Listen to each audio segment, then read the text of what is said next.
အာယာလန်နိုင်ငံတွင်မိခင်ဖြစ်သူဆာရာနှင့်သားဖြစ်သူခရစ်တို့သည်ဘဝတစ်တစ်ခုစတင်ရန်အတွက်တောလက်ကြီးရွာရှိအိမ်တစ်လုံးသို့ပြောင်းရွှေ့လာကြသည်လန်ခီတွင်ဆာရာသည်လမ်းလေကောင်၌ရက်နေသောနော်ရင်ဆိုသည့်အဖွားအိုတဦးကိုကားနှင့်တိုက်မိမလို့ဖြစ်ခဲ့သည်ဆာရာကအကူအညီပေးရန်တွားရောက်မေးမြန်းတော့လဲထိုအဖွားအိုမှာဘာမှပြန်မဖြေဘဲခရစ်ကိုစိုက်ကြည့်ကသူကငါသားမဟုတ်ဘူးဟုသာတွတ်ရေရွတ်နေခဲ့သည်အဖွားအို၏အပြုမူမှာအလွန်ကြောက်စရာကောင်းသဖြင့်ဆာရာသည်ကားမှန်ကြိုးကိုကောက်ယူကာသားဖြသူနှင့်အတူအမြန်မောင်းထွက်ခဲ့သည်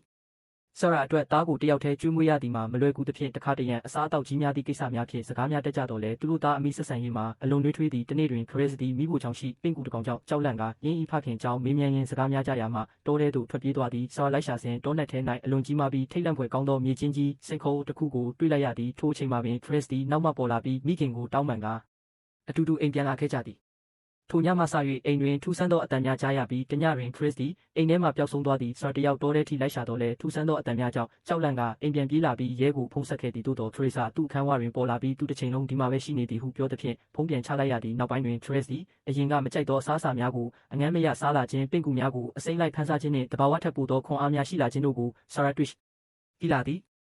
နော်ရင်ခင်ပွန်းတက်ဆာရာကိုရှင်းပြသည်မှာသူတို့သားလေးရှင်းနှစ်ပြည့်ပြီးနောက်တွင်နော်ရင်သည်ထိုကလေးမှာသူမသားမဟုတ်ဘဲအတူဝင်ပါစတာဖြစ်သည်ဟုအခိုင်အမာယုံကြည်သွားခဲ့ကြောင်းပြောပြသည်အိမ်တွင်မှန်များစွာချိတ်ထားခြင်းမှာမှန်ထဲတွင်သာအစစ်အမှန်ပုံရိပ်ကိုမြင်ရသည်ဟုယူဆသောကြောင့်ဖြစ်သည်ဆရာကလည်းခရီးအခန်းထဲတွင်ကင်မရာခိုးတက်ကစောင့်ကြည့်ရာထွေးမှာလူမဟုတ်သောအပြုမှုများလုပ်နေသည်ကိုဗီဒီယိုမှတ်တမ်းရရှိခဲ့သည်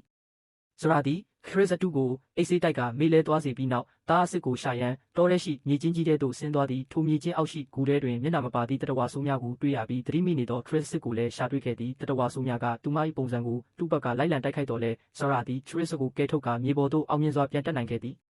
သူမသည်အိမ်အောက်ထပ်တွင်ပိတ်မိနေသောခရစ်အတူကိုတက်ရန်အတွက်အိမ်ကိုမိရှုဖျက်ဆီးပစ်လိုက်ပြီးသားအစ်နှင့်အတူမြို့ပေါ်သို့ထွက်ပြေးလာခဲ့သည်ရက်တပတ်အနည်းငယ်ကြာတွင်သူတို့သားအမိဘဝသစ္စာတင်နေကြတော့လဲဆရာသည်ခရစ်ကိုအမြဲတမ်းတပ်ပုံရိုက်ကစစ်ဆေးနေရသလိုသူမ၏အိမ်သစ်တွင်လည်းမှန်ချက်များစွာကိုနိုင်ငံတိုင်းတွင်ချိတ်ဆွဲထားဆဲဖြစ်ပါတော့သည်